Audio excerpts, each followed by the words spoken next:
Guys welcome to our second blog. तर आज मी आलेलो आहे पालखीच्या ठिकाणी, जिथून संत तुकाराम महाराजांची पालखी आहे.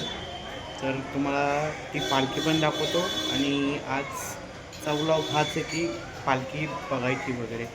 तर तुम्हाला तिकडे गेलो मी पालखी पण दाखवतो आणि सगळं तिकडचं लोक आहेत, तिकडचं पब्लिक वगैरे सगळं दाखवतो मी या ब्लॉगमध्ये. तर ते थांबा, दाखवतो तुम्हाला.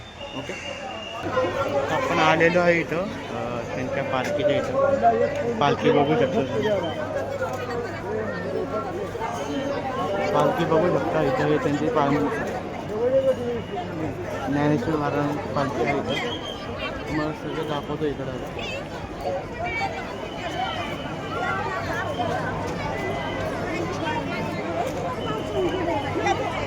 या ठिकाणी मी पालखीत सगळं दाखवतो तुम्हाला. अजून पालखीला पण दर्शन घेऊ आतमध्ये जाऊन, पालखीला सगळं दाखवतो. तर आपण आलेलो इथं माऊलींच्या पालखीच्या इथं. बघू शकता माऊलींचे दर्शन घेतल्यानंतर हळूहळू पुढे चालत राहावे. सर्वांचे दर्शन हे अर्ध्या तासांच्या आतमध्ये होणार आहे, त्यामुळे सर्व भाविकांनी पुढे पुढे चालत राहावे व सहकार्य करावे. माऊलींची पालखी दिसते का तुम्हाला? आहे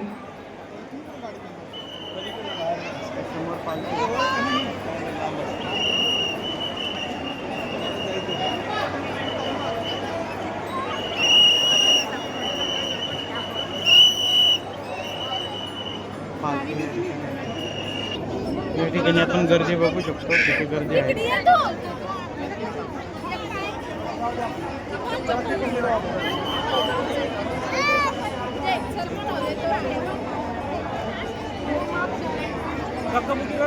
आतमध्ये सोडत नाही. या